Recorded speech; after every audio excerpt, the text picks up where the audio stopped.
1. Renal calculi 5 marks. 2. Pathophysiology of renal calculation formation 15 marks. 3. Just bedridden status leads to renal calculi formation 5 marks. 4. Management of renal calculi 5 marks. Introduction. Renal calculi are typically asymptomatic until the pores into the lower urinary tract. Calculi form primarily in the kidney, nephrolithiasis, but it can form in and migrate to the lower urinary system. Incidence. Men between ages 30 to 50 years have 3 times the risk of calculi. Stones are also common among people of European or Asian descent. Risk factors. Risk factors for stone formation include anything that either causes stasis or supersaturation of the urine. Immobility or sedentary lifestyle which increase stasis. Dehydration which leads to supersaturation. Metabolic disturbances that results in an increase in calcium and other ions in the urine. Previous history of urinary calculi living in stone belt areas. High mineral content in drinking water. A diet has high in purines, oxalates, calcium supplements, animal proteins, urinary tract infection, prolonged inhaling catheter. Neurogenic bladder. History of female genital mutilation. Causes. Urinary status. Supersaturation of urine with poorly soluble crystalloids. Increased solute concentration occurs because of fluid depletion or an increased solute load. This increased concentration leads to the precipitation of crystals such as calcium, uric acid and phosphate.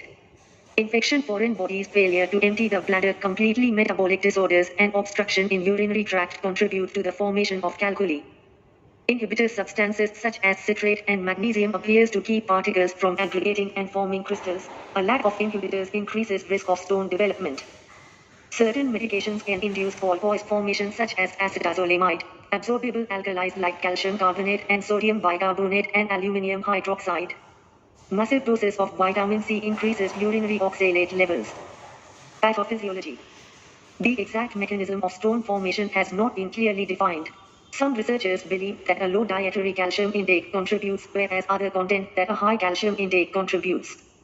Crystallization appears to be the primary factor in the calculus development from the following. Supersaturation of urine with increased solutes. Matrix formation caused when mucoproteins bind to the mass of the stone. Lack of inhibitors caused by increased or absent protectors against stone formation. In general, crystal growth involves nucleation in which crystals are formed from supersaturated urine. Growth continues by aggregation to form larger particles.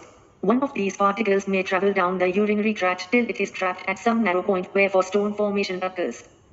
Inhibitory substances like citrate, pyrophosphate, and magnesium have been identified as chelating agents. When present in adequate amount, they act to keep crystals from aggregating and forming stones. When inhibitors are absent, stone formation following crystal aggregation is more likely.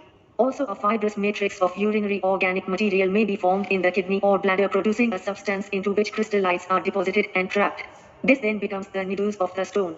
The excessive production of this mucoprotein may in part account for a family history of urolithiasis in clients with calculi. Types of calculi.